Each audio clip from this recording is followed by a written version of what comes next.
Remember that strange era where every movie had to have its own video game to run alongside it? Well, having grown up in that generation, I actually got a chance to play through some of those games, and I actually remember some of these games quite well. But I recently asked myself a question. Were these games actually good, or was just nostalgia and being a kid make me think they were? So that's the question I'm going to try to answer in this brand new series. But where to start? I browsed through my catalog of old games, and one stuck out to me.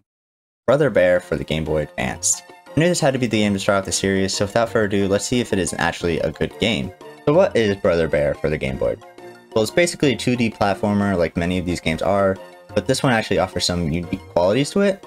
Like for one, each level isn't just one level, but actually 3 levels in one, or each level has its own parts. I don't really know. All with different goals to each other, in a way, so you're kind of just going through the level itself. The first level being the easiest, as you were just kind of playing as Kenya with Coda on your back. I'm gonna butcher like every single one. I can tell already. Ooh, this is bad. Except for in the beginning, before you meet Coda. And here your goal is to collect all 3 green charms. The level is most important because if you don't collect all these 3 charms, well, you can't get access to the next levels. The second part of the level is a bit more of a puzzle. Now you have Kenya and Coda separated from each other, and you each have to switch in between each other to help them navigate through the level and both ways. Kenya can jump higher and further and push bigger rocks / obstacles, but he has a downfall of possibly getting stuck in traps, though there really isn't enough in the game where it's an issue.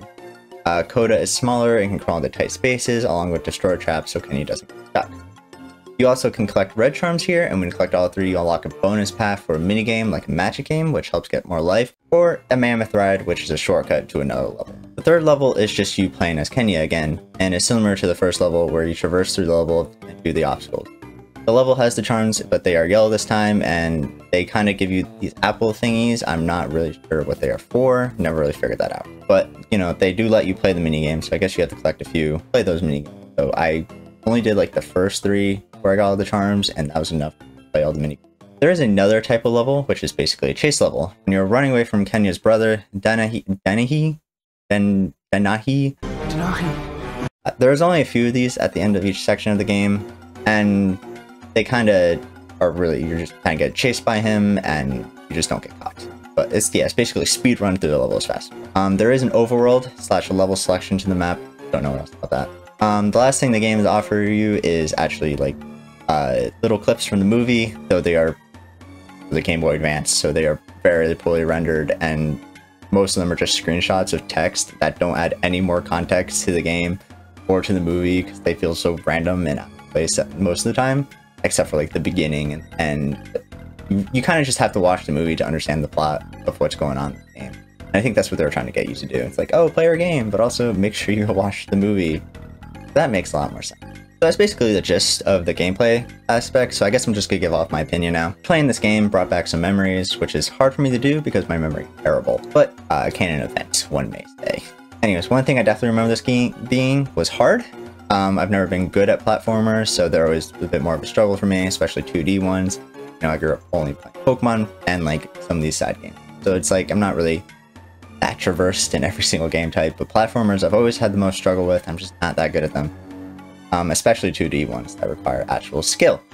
But overall, the actual platforming itself in this game isn't that challenging. It's hard, but it's not hard enough where you're not going to be able to complete it if you don't know what you're doing. There are some levels that luckily I could skip because I wasn't going to beat them without trying them a million times, and so I just skipped them because I didn't feel like doing them, and you can just skip them. Why not?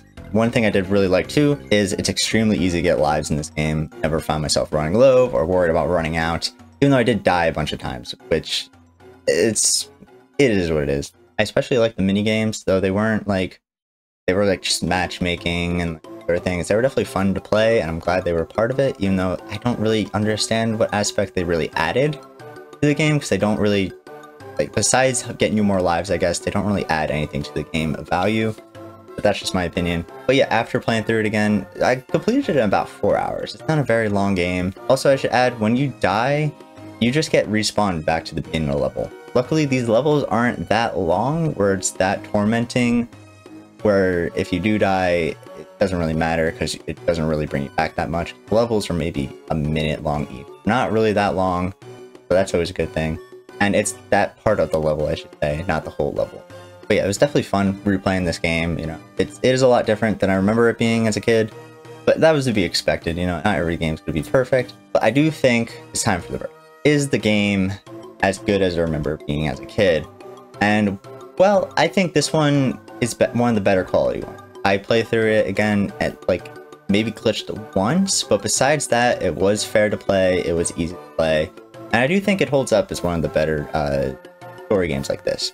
I don't think every single one of them is going to be, but this one I definitely do think holds up to nostalgia and is actually a good game.